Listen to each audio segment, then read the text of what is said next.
Hello, everybody, and thank you so much for joining this family orientation webinar. My name is Angelo Gargaro, and I'm the Director of Student Conduct in the Office of Student Affairs.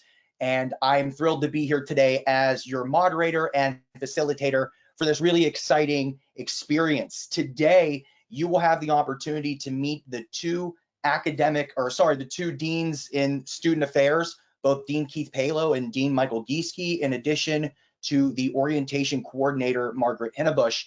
There's going to be a small section here where you're going to get some advice from the deans to just really help you all understand what Point Park has to offer and some things that we've all learned from our time of being here in this family and in this community. But then the really awesome part of this experience is, and it's going to be the bulk of this experience, is there will be an open Q&A where all of you can ask us whatever questions that you have. Maybe as a parent, maybe your student has some questions or concerns coming into college for the first time. So this is going to be a great opportunity for us to all learn from each other and to answer your questions and just get everybody excited for what's 41 days away. Actually, I did the countdown today, 41 days until the start of the fall semester. So really exciting. A few housekeeping things that I just want to point out to everybody before we dive into the formalities here. All of the attendees, you're not on webcam and your audio is automatically turned off. So don't worry about any kids in the background, any dogs barking. We're not going to hear it. The main way that you're going to be able to interact with us is by going into the GoToWebinar control panel. It should be up on your screen right now. And there is a section there that says questions. You can go in and you can even start adding questions right now. We're not going to address those questions until we get to the Q&A portion. But I will be looking at those questions as they come in, filtering them out to our panelists here, and we're going to give you as much information as possible. There's a lot of people in this webinar today, which is awesome. If for some reason we're not able to get to all of the questions that are asked today, there will be a log of those questions that we will see after the webinar, and we'll reach out to you and respond to you accordingly. So this is going to be a really good time. I'm really excited to introduce our crew here today. So Keith, go ahead. Thank you, Angelo. Welcome, everybody. Isn't technology a wonderful thing? This is truly exciting, as Angelo had indicated, that we're getting an opportunity to talk with our families of our incoming students here for fall of 2023. Just an exciting time, and I'm glad that you were able to join us this evening. Something that we've wanted to do, and again, the beauty of the pandemic in some senses is we're doing this right now on smaller screens, and being able to talk to you really across the nation, across the world, if possible. And what it does also enable us to do is kind of get a kickstart, as Angelo said, 41 days until the fall semester starts. And we're very excited to talk with you, answer your questions, and really kind of just to get to know you even via technology. And I should introduce myself. I am the Vice President of Student Affairs and Dean of Students, and cannot wait to work with each and every one of your students. And if they're on, can't wait to meet you in person. Thank you. Michael, go ahead. Hello, everybody. My name is Michael Gieseke. I am the Assistant Vice President in Student Affairs, and I am Dean of Student Life. And it is great to get this opportunity. In all fairness, a couple of years ago, we changed our orientation program, and we lost our opportunity, Keith and I, to connect with parents. And so this past year, we sat down with Margaret and we had a conversation about how do we get back to being able to connect with parents, because we understand that you have as many questions as your students do. We understand that this has been a huge decision for you all as family members as well. So we wanted to, before the school year started, before you brought your students to us and to campus, we wanted to spend a few minutes to give you an opportunity to feel comfortable. Our goal is by the end of this session, you feel more comfortable and more ready to help send your students to us. And if we don't do that, then please reach out to us over the next 41 days, because that is our goal, is to make sure everybody feels ready and comfortable, not just the students, but you all as families as well. So welcome. I do want to say lastly, even though your cameras and your mics are off, ours are not. I do have 3 boys myself who I have threatened if they make a peep, but I also know that they're my kids, and so teenagers are going to listen to what their dad says. So excuse if you do hear any randomness in my house, that is why. welcome, and I hope to answer your questions. Thank you all. Thanks, Michael. Last but not least, Margaret. Hi, so as I said, my name is Margaret Hinnebusch. A little bit about me is I am currently working on my master's and getting it in healthcare administration and management at Point Park, but I also did my undergrad here. I am the graduate assistant of student affairs and orientation coordinator. So basically for me, that means I kind of help foresee like all the staff and for our orientation leaders and everything kind of having to do with orientation to make sure that it all happens as it should. So we're actually going to start with a poll for this group, asking anybody who maybe attended a college or a university if you can think back and reflect and remember if you had your orientation program and what you kind of remember about it. And the reason why we ask that is because here at Point Park and at colleges across the nation, we're finding that orientation is really important for our students' success. We're finding that a lot of students who do really well within their orientation program and complete it tend to have higher rates of success for graduation, and that's especially true in our first generational college students. At Point Park, we call our orientation program Pioneer Experience, so you'll hear that a lot, especially from your students. But for our Pioneer Experience, we talk about our 3 pillars at Point Park, which is really important to us, which is to serve yourself, to serve the community, and to serve the university as a whole. And we do that in a variety of ways. We kick off our Pioneer Experience with a Pirates game, which is super awesome. We walk all of our students across in some really cool t-shirts that another student actually designed, and they get to see a beautiful view of the city as well as so many other really cool different parts of downtown. But during our actual orientation program, they get to hear from a lot of our amazing offices and all their presenters about the wonderful resources that the university has for the students' disposal year-round. We're really here to help students. They also get to meet their department and get to know what to expect for their majors, or if they're undecided, they can kind of pick and choose which one they best fit and get to learn what's kind of out there at the university. We also try to get them involved in the community through service projects in that first week.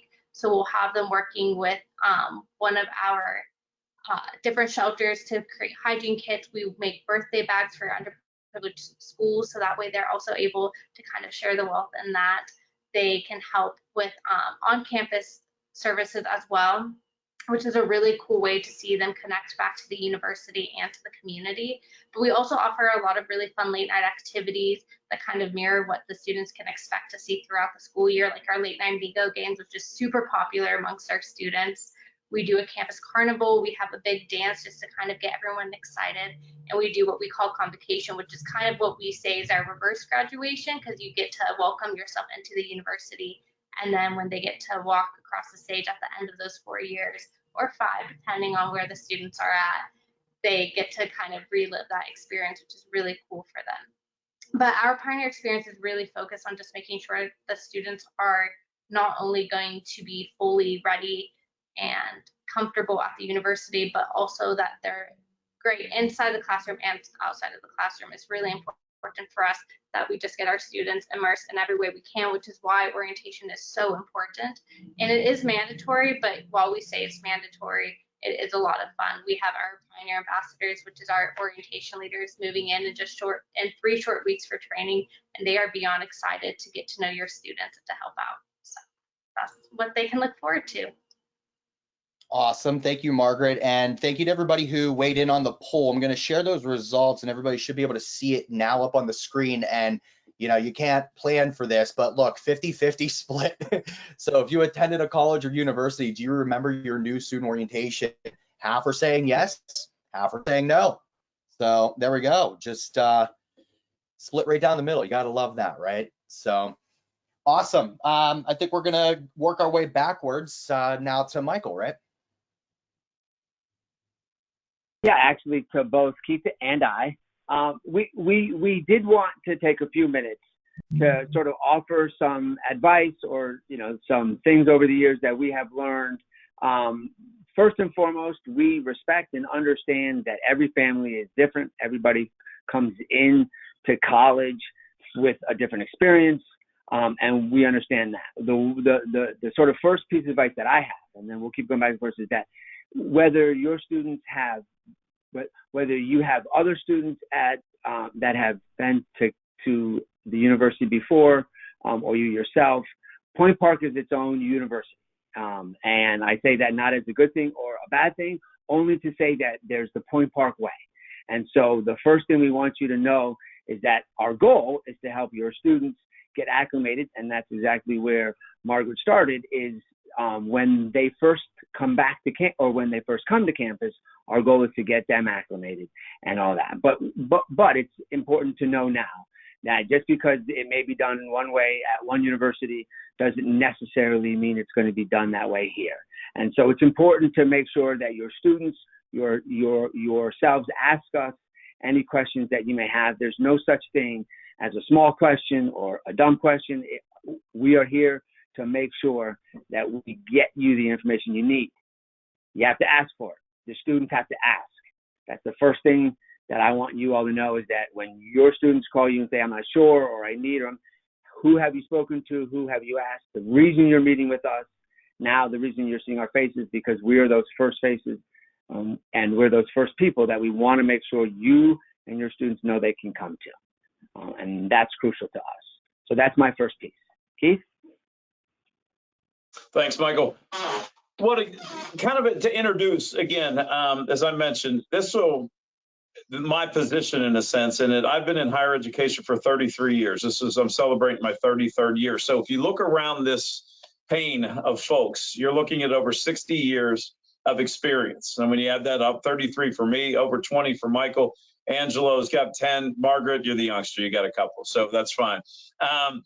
But that's just in order to tell you that there's a lot of experience, and we've all been at multiple universities. So it's one of those things that we were able to bring pieces and experience from all those different areas. I want to set the tone right away with parents and students alike, is that in student affairs, we have what is called an open door policy. And I'll say this to the students when they come here to orientation.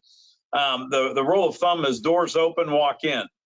At Point Park, I always say we're small enough to offer a service such as that. We're large enough to not be, the incredibly small type of college university, but at the same time, what we want to stress is our service. And where else? And I always challenge others, and I hope that there are others out there, that any student can walk into the dean of students office anytime and say, I want to talk to you, or just want to sit down and chat. Because that is something that, myself, that really asks and demands of the staff. And at the same time, that's what they would like to do. Now, on the more personal end, I have an 18-year-old son who is entering his freshman year in college. So I am living what you all are living too. So this is something that is unique for me after 33 years, that I actually have a child that is going through this process. And it is good in a way. It's all good in a sense. And again, I get to experience and feel the feelings that you all are feeling, in a sense of the nervousness of sending my first child to college, for those of you who are doing that, what the experience will be like. And then at the same time, I'm comparing. I mean, I'm naturally looking at the university that he's going to attend and saying to myself, okay, how do we compare in a sense of what we offer versus the one that he's going to? And it helped us in our choices of where he was going to attend. And obviously he had that ultimate choice. But I want you to know I'm sharing with you folks, and I feel it. And what I want you to make sure that you feel, and that you always have access to us, is that welcoming kind of openness that we have here at Point Park University, that we have to deliver that level of service. And I always use this tagline: you challenge me. If there's any point or any time that you don't feel that I am living up to what I just described to you, then I welcome you to call me on that, in a sense that let me know that either we can do better, or that, and we all take the, hey, great job too. That's fine to throw that in there also. But please make sure that we are not only meeting, but exceeding your expectations. And that's actually a perfect segue into our next poll question. Angelo, can you help me with that? Because I'm sure I'm supposed to be able to do something that I know I can't. But we do, again, both for our sakes and for you all as well, because I think it's important to get a feel for the other families that are coming in this year. So we are going to ask you the next poll question, which is, For how many of you? No, can we do the other one? Sorry, or is it too late? You know what? We're going to go with this one. Doesn't matter. If you all can let us know which of the academic schools within the university, if you are aware, which of your students are attending which school, so we have a good understanding of who's with us tonight. And I know right now, as everybody's doing the poll, it does block off the camera. So we're just going to have the poll sit here for a second as everyone's talking, and then we'll show the results. Okay. And while we're doing that, our next thing, the one thing we do want to talk about with you all is what we refer to as FERPA, Family Education Rights and Privacy Act. One of the things of the themes that we always like to talk about is that transition from high school to college. And we will talk a lot with your students about that. And we have a lot of conversations with our student leaders who are going to be the pioneer ambassadors and the REs who are going to be on the floors. And we talk a lot with them about this transition from high school to college and the mindset of our students and even the mindsets of our families. And one of those changes is in this. University records, a person's educational record belongs to that person. So for those who may not know, the difference between high schools, all of our students are minors and we are responsible for everything that they do. And so all their information and anything we want from their schools, we can get access to. And more likely it's given to us first, even before it's given to our students. That changes when it comes to the university.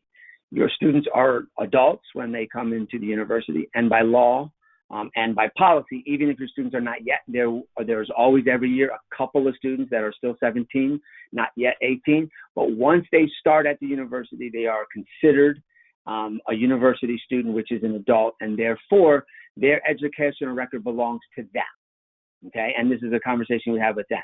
You all have an opportunity to gain that information, but it has to be with your students' permission. Now, of course, many of you pay the bills, and the lawyers say, oh, no, they don't get to decide what I can and cannot see. We understand that and we respect that, but that's for every family to decide amongst themselves. The one thing we will tell you, if you contact the university and you're asking us for information that is under that FERPA, is under a student's educational record, we will remind you of this and that we will ask the student to sign a waiver that allows us to have permission to do that.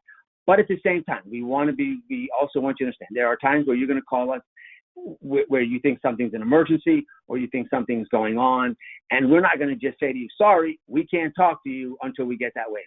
We're not going to do that. That's not who we are. That is not the office that Keith expects from any of us that work in student affairs. Our job is to work with you and help you as best we can. In some ways, we may have to talk in generalities about our policies and what would typically happen if we were to receive this information or that information. And then we can go into far more details with you once your students do sign that waiver. But it is important to know that it is there with regards to finances, with regards to their grades, with regards to their student conduct, with regards to living in the residence halls. All of those aspects are under the student's record, and it's their decision on it. So we want to make sure you understand that. All right. We will, of course, answer any questions if you have them regarding that as we continue forward. But let's go ahead and share the results, Angelo. Absolutely. So it looks like we have a lot of people in from the Conservatory of Performing Arts, 54%, the Roland School of Business at 11%, School of Communication, 20%, School of Arts and Sciences, 13%, and School of Education at 3%. So we've got representation all across the board. Great. That is good to know. Keith? Let's talk a little bit and quickly about expectations. There's a lot to be expected. I'm sure you have high expectations for your children when they come away to college. I know that I have. And I've sat down with my son and talked about the realistic expectations of what going to college means and kind of setting the tone for what's going to happen over these next 4 years. And we'll emphasize 4 years. Because I always make that joke with my parents or my families who are in attendance because they like to hear that. Our goal is to try to set up all of our students for success. I mean, we have all of the tools in place in order to do that. But the expectation part of this is a joint kind of process with all of us. And not even a process, but a way that we go about the way we treat our students and so on. I use the analogy that we will set the table, and we will set the table for life when it comes down to it. When your students come here, we are going to provide and really give them the opportunity to flourish, both within their majors, and I'm glad to see that we have representation from each of the schools. Within their majors, inside the classroom, outside the classroom. We have over 50 clubs and organizations that we're expecting your students to be involved with. We had a great retreat today within Student Affairs, and we emphasized the idea of engagement. Now, what we can't do is we could, but we won't, walk up to every one of our students' rooms or even go to the homes of our commuters, knock on the door and say, you got to come out, let's go. What we're going to do, though, is we're going to make sure that you understand the offerings that we have. We want you to understand the welcomeness of our leaders of our student organizations. We're going to make sure that you understand that if you don't see an organization that we have, that you have the ability to create your own. We are going to literally set the table. We are also, as you progress through your college careers, going to give you the ability to do internships and co-ops before you leave the institution. And we're also going to give you career services for the rest of your life for free, which means that when you're making a career change in your 20s or even 30s or 40s, it doesn't matter. You can always come back to Point Park University's Career Readiness Center, and you can get your resume updated. You can go through a different interview process. You can see what's the hot thing or not so hot thing to do in interviews and what to talk about. And so it's one of those things that when you become a Point Park pioneer, we use this expression, you're a pioneer for life. So I just wanted to make sure that you know that we do have high expectations, and that's okay. But more than anything, I want our students, all of them, to have a great experience, to get involved as much as they possibly can, because statistics will tell you the more involved student, the more engaged student is the one that's going to retain. They're going to graduate. They're going to be successful. They're going to get jobs a lot faster. So it's a pretty simple formula, and it's an easy one, but we're going to be here to support them. Okay, so the reality is Dean Paylo and I like to talk more than we're supposed to, and Margaret and Angelo are both sitting there looking at their phones like they are going past their time. So I get it. I can see it. We're going to move forward. I'm sure there are a ton of questions. Let me start. I haven't looked at them yet, but I am sure I know that there's a ton of them with regarding move-in, because I know that is obviously something that's not yet out, and so I'm sure that is on many people's minds. So let me start there. I'm sure I'll cut a few of the questions out by doing that. So move-in assignments will be sent out by the end of this week so that everybody knows what you will get. If you are a new COPA student, or you are an honor student, whether you're COPA or not, if you're an honor student or a new COPA student, you'll be moving in. You'll be signed either the 19th or the 20th of August, and then we will send everybody, no matter what date, we will send you an email giving you exactly what date you've been assigned, and then a link so that you can select what time. Move-in will be between 9 a.m. and 4 p.m.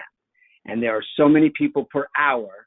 We are still moving in under a semi-COVID protocol, because we're just trying to be safe as we sort of come out of all of this. And so there are a limited number per hour. So you will get an opportunity to select the hour that best suits you. And then that will be your date and time to move in. And there will be further instructions on what to do. If you are not a COPA major or you are not an honor student, you will have the 20th or the 21st. And again, same exact thing. We will send everybody at the same time an email to the student's email address account that says, this is your date and please select your time. If when you get that you believe something is wrong, just please contact the Office of Student Life and we'll work with you on doing that. The reason why, and there is a reason why students are moving in differently, is because COPA students and honor students have a little bit of a pre-orientation, but we want to make sure that all of those students also participate in our full Pioneer experience. So all freshmen will move in those 4 days, and then Pioneer experience will begin that Wednesday after actually Tuesday night. we'll actually start that Tuesday night, when everybody has moved in, and then officially Wednesday morning, commuters and residents and everybody will participate for the next 4 days in Pioneer Experience. So that is why it is set up that way. Okay, Angelo, you're on mute. Yep. Thank you for that information, Michael. There definitely were a lot of questions in the Q&A about move-in. If you did submit a question about that, I just responded to you saying that Michael was speaking about that. So hopefully you heard. But if you still need clarification on that, we could definitely revisit that.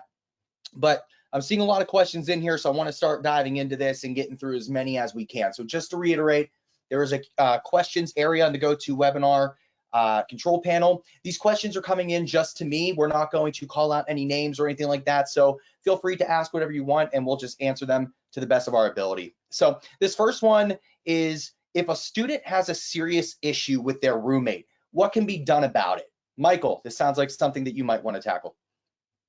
Yeah, absolutely. So our goal, our philosophy, our want is for students to get to learn to live with other students, right? Like that's one of the reasons why one lives on campus. It's because you're meeting new people, you're learning new things, you're engaging with cultures and things that you have not experienced in the past. There comes a little uncomfortability with that, and we understand that. We have an RE, which is our version of RAs, which are upperclassmen who get trained. We have one on every floor in our first year halls, because we understand the importance and the attention that new students need from the university as they're transitioning into a new world. So there is a student on every floor for our first year communities. If there are roommate conflicts, and there are going to be inevitably, our first goal is to try to hopefully minimize that, work with the students, come up with a compromise, because again, that's a part of life and what we're trying to learn and teach. If it's to the point where it's ever physical or threatening or bullying, or even to the point where it's just, it cannot work out, then yes, we have protocols in place for emergency housing as we work through the issue. As we all know, usually issues do not occur at 9 o'clock in the morning or 2 o'clock in the afternoon, but 9 o'clock at night or 2 o'clock in the morning. And we have professional staff that live on campus that are on call 24 hours a day. So if there's ever a need for someone to come on the scene to deal with a situation, they will and they can. And then if at that point in time, we need to move somebody to temporary housing while we work through whatever the concern is the next day or the next business day, we will absolutely do that. So we will not leave your students. But I will also say there is a huge difference between my roommate keeps turning the light on when they come home and I'm being physically threatened. And we will clearly treat those two things differently, knowing that there are some growing pains. Awesome. Thank you, Michael. We have a question here. My daughter's Point Web will not let her in. She's getting an error on multiple computers. So she hasn't confirmed registration or seen her housing. Is she going to still be able to get everything done after getting into Point Web? The first thing I want to say is if you're having trouble with Point Web, I highly recommend reaching out to our help desk. They will absolutely reach out to you and get you situated. The help desk email, and I'll put it in the chat here in a second, is helpdesk@pointpark.edu. And then the second question there is, will she still be able to get everything done after getting into Point Web? I think collectively we could all agree, yes, she will. There's still 41 days. There are still students who are committing to come to Point Park today as we speak. Tomorrow there will be more. So absolutely, your student is going to be more than fine. Does anybody disagree with me? No, of course not. Just to reiterate a couple things. One, before you all leave, and we're going to give you some different offices, and if you saw the video that we put together, we also shared some of those offices and some of those things with you. But before we say anything else, if nothing else, we want you, and when this is all over, if you have any questions or anything to follow up, call the Office of Student Life. And we will direct you and we will transfer you and we will get you where you need to do. We will answer all of your questions for you.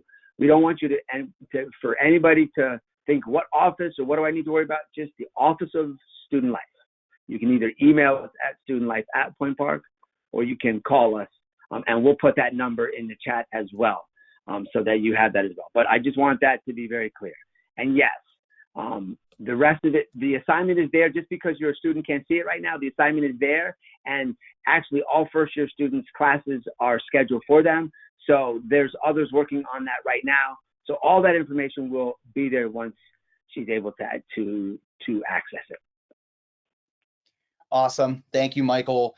Margaret, I'm going to throw this one your way. Honors students have their own orientation. Does this interfere with Pioneer experience?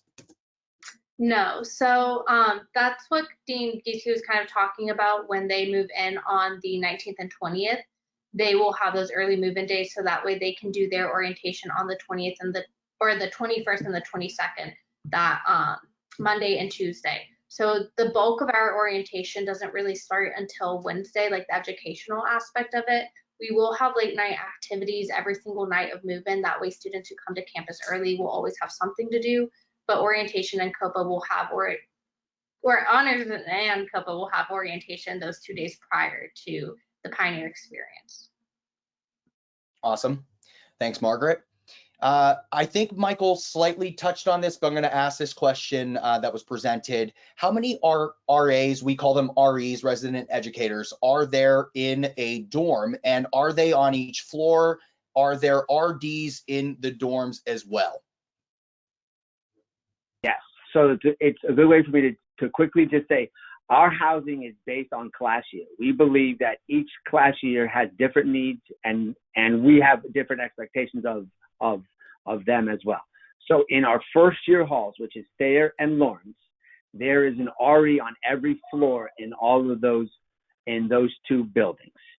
And then in our upper class housing, which is our suites and our apartments, we have 2 or 3 REs in each building, but not on every floor, because our belief is that our upperclassmen need a little less support and need different kind of support from us. So there is one on every floor. We do have professional staff members, which are our RDs, that do live on campus. They are full-time master's level educated student affairs professionals. And they do live on campus. We also have additional full-time professional staff members that also live on campus that are a part of our emergency protocol team. And yes, there is a professional staff member on 24/7, 365. In addition to that, Dean Paylo and I are also on call 24 hours a day, 365 days a year. Well, that's not actually true. We do take a little vacation, and so one of us switches. But the reality is that we are also on call, and when anything occurs in the halls, if it's at a certain level or above, part of that protocol is for us to be contacted no matter what time or day or night, so we can be aware of what's happening and make sure that the appropriate attention is being made. So that's the support that you will see in our residence halls. Awesome. Thank you, Michael. I think a few people are asking similar questions to this, so this might be a good one to get out of the way. My daughter would like to contact her roommate before arriving on campus, but she was only given the roommate's name. Is there a way to get an email address or other contact info? Yes, if you will please contact our office, and we will make sure to get you that in. Again, the Student Life office, and we will make sure to get you that information.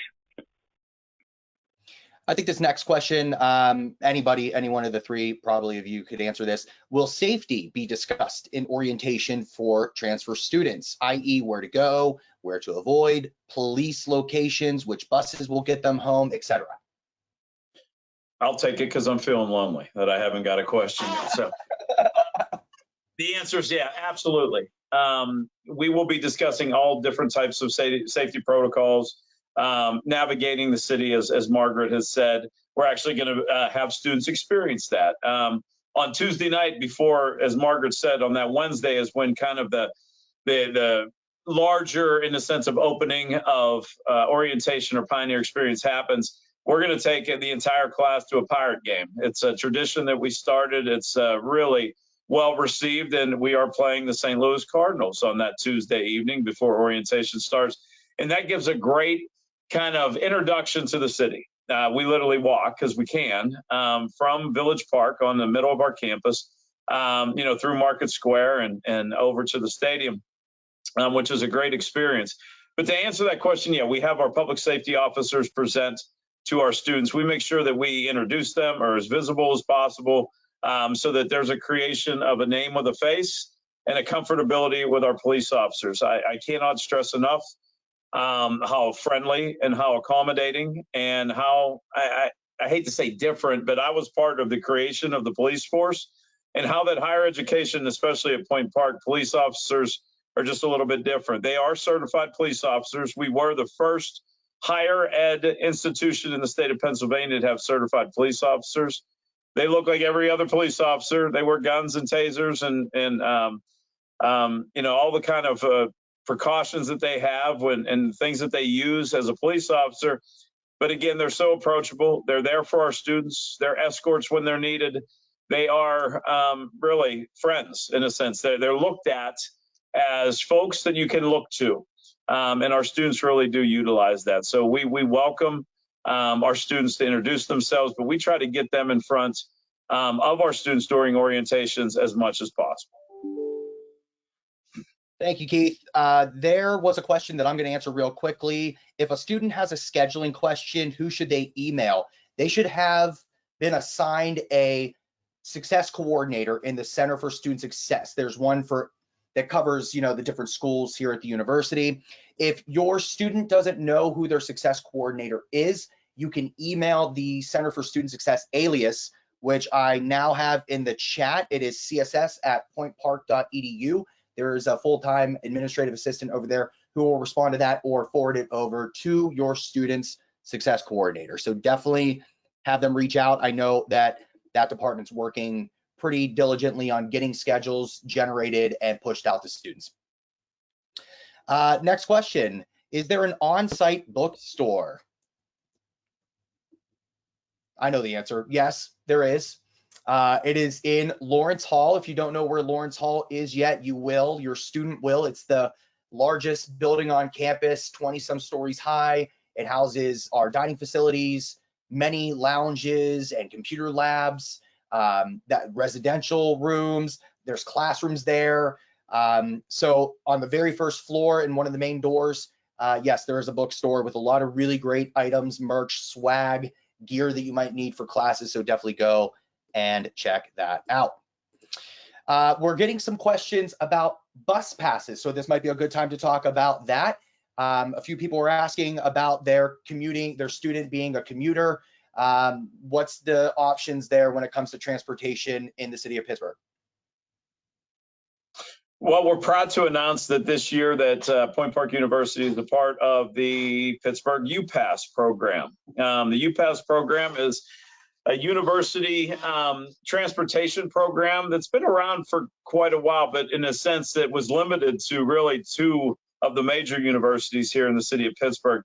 It was the University of Pittsburgh and Carnegie Mellon University. And then the beauty of it is that, we tried for years to try to, talk with the Port Authority here in Pittsburgh, and they were able to kind of answer the call and open up the doors to other colleges and universities being a part, and that's why they created the actual UPass program. Now, locally, it will be University of Pittsburgh, again, Carnegie Mellon, Point Park University, Duquesne University, Carlow, and Chatham University will all be a part of the UPass program. What does that do? Well, it gives you the opportunity to utilize the transportation. Again, that is what we call the PRT or Port Authority, which kind of goes within the Allegheny County, which is a very large county, obviously, here in Western Pennsylvania. But it gives you the ability to utilize the buses, gives you the ability to utilize the inclines, which we do have two of them here in the city of Pittsburgh. And it does give you the ability to use what we call our T system, which for those outside the area is basically our subway system. Now be very careful, the subway goes one direction. And our T system goes only south. So keep that in mind. It's supposed to keep going, in a different direction. Oakland's been talked about and so on. But for now, the students can use our T system also here in the city of Pittsburgh. Now, they will be instructed and will be getting information on how to download the app that is associated with the UPass program. It's a very simple process. Those students will download that app, which will go on their phones, both accommodating an iPhone. Help me, I'm sorry, I'm blanking on it because I don't use it because I'm an iPhone user. But anyway. Android. Thank you very much. That's why, because I'm not a user. That was not on purpose. I'm an anti-Android. Anyway, that'll give them the ability, and there's readers on each one of those transportation options. Student will walk on, hit the reader with their phone, and there you go. And it's as simple really as that. I don't want to make it any too more difficult than that, but we are so excited to be a part because it'll give the students the ability at really all times to navigate the city and get to places for shopping and to malls, to all kinds of different opportunities, including internships and co-ops, which will be great opportunities for them.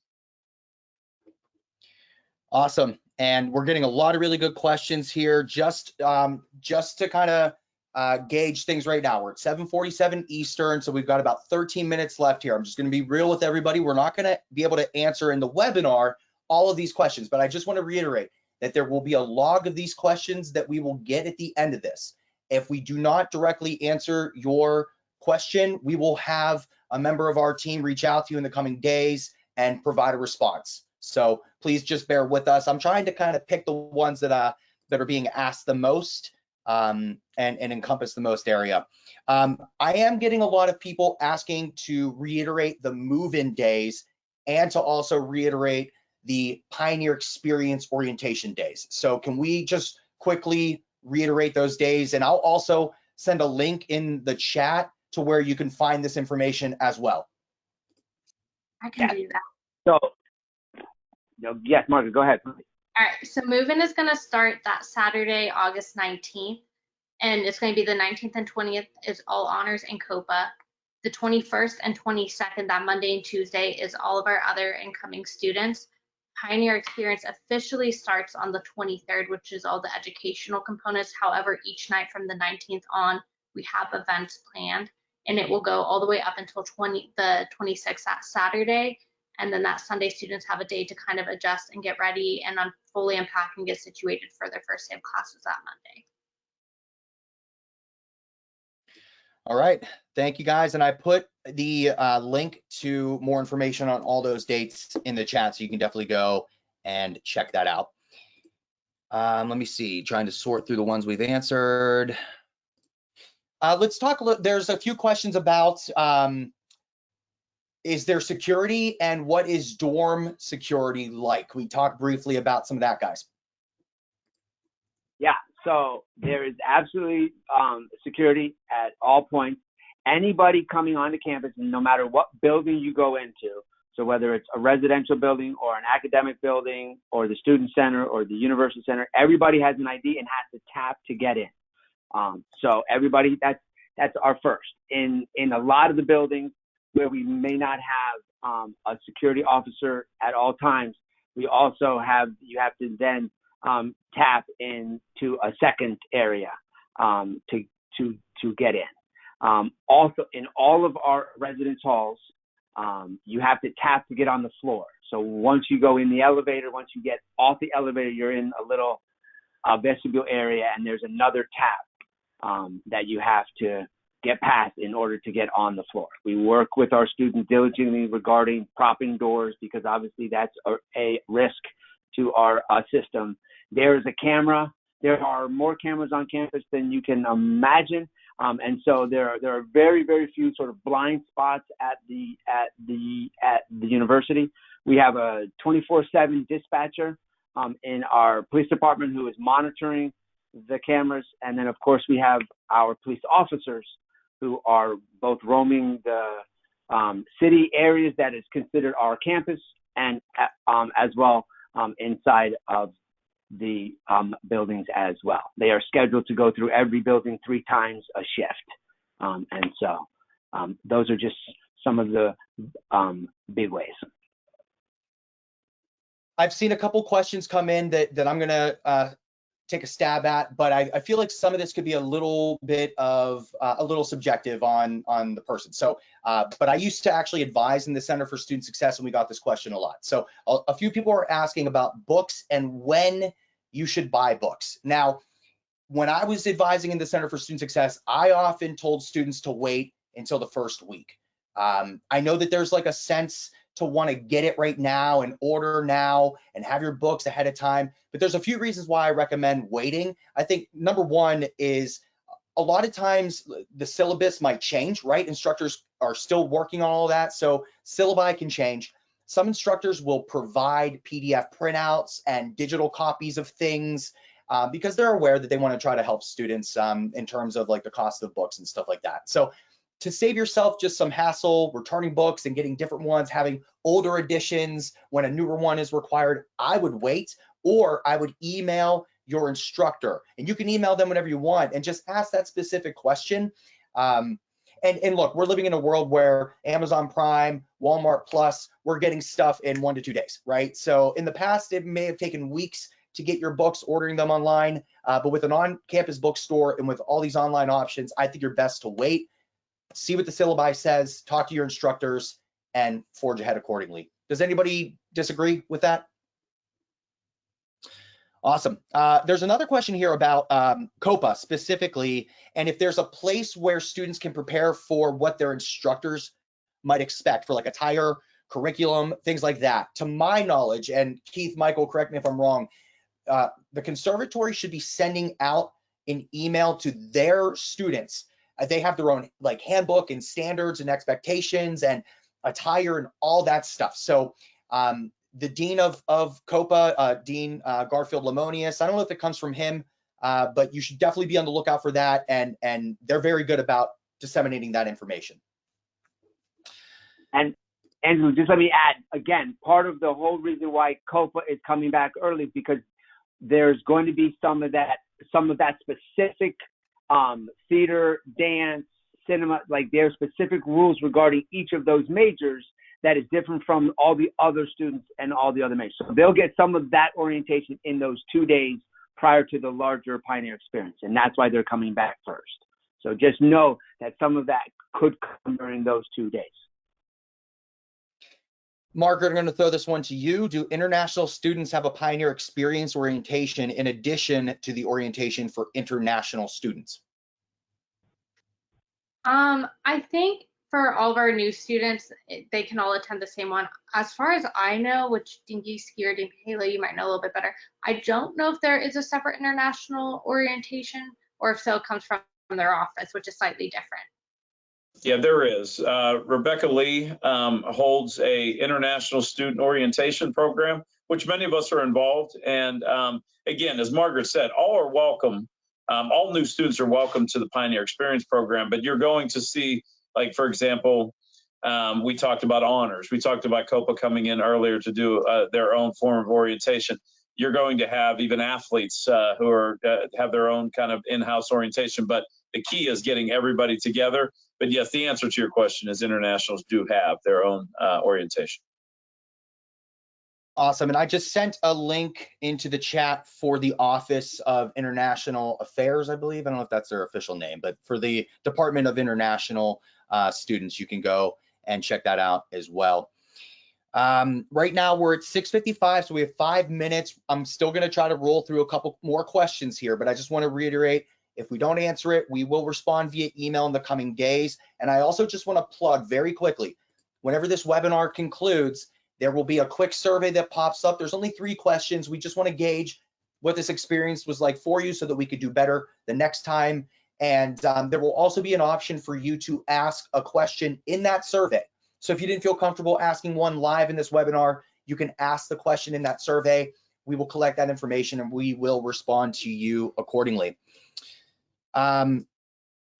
A really good question that came through, and I'm sure Keith, Michael, either one of you could tackle this one. We're being asked about emergencies on campus and how students are informed.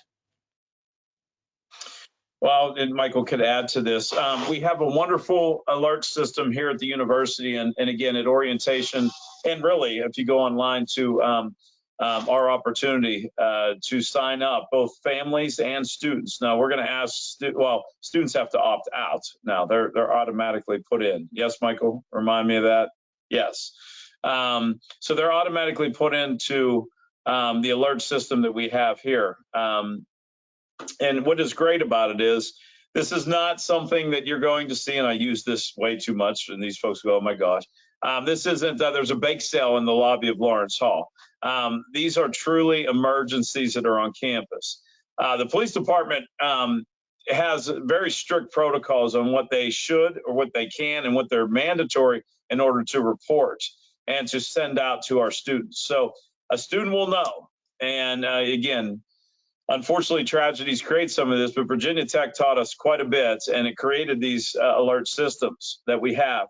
And it will let students know if for some reason we want students to stay where they are, we want students to realize that there are activities in certain parts of the campus or outside the campus that we're a part of and within our jurisdiction, we will let students know immediately so that they're prepared and that they're given as much information as possible. And then we'll usually follow that up with follow-ups to let students know if there's any updates or things along those lines. So yes, and once again, as I said, families can sign up and be a part of that if they choose to do so also.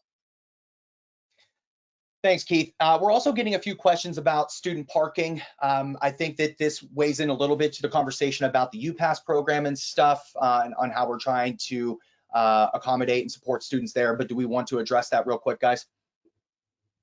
Sure.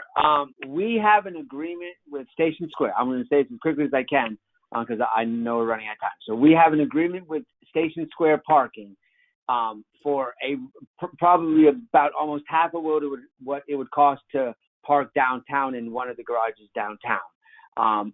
A student just needs to come to the Student Life office. There's a form that we give the student that we have to sign that proves they are a Point Park person, and then they bring that to the Station Square Parking Authority, and then they will get a monthly lease. They can buy a monthly lease from them at a reduced price.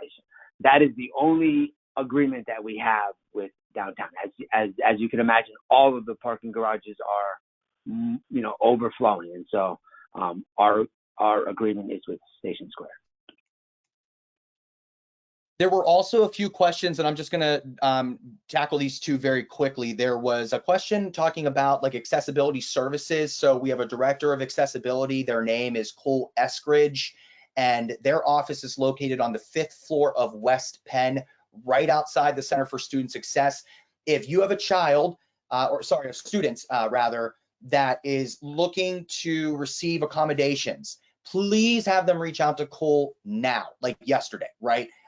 There's a process that they have to follow. There's information that has to be put into the system and conversations that need to be had. So please have them reach out to Cole. I will put their information, their email in the chat here in a second.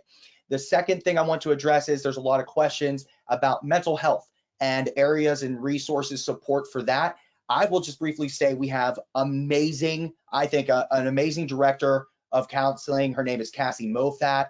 And there's a lot of really good things happening in that department, and there's a lot of support for students. Keith, Michael, do you want to add anything else about the counseling center?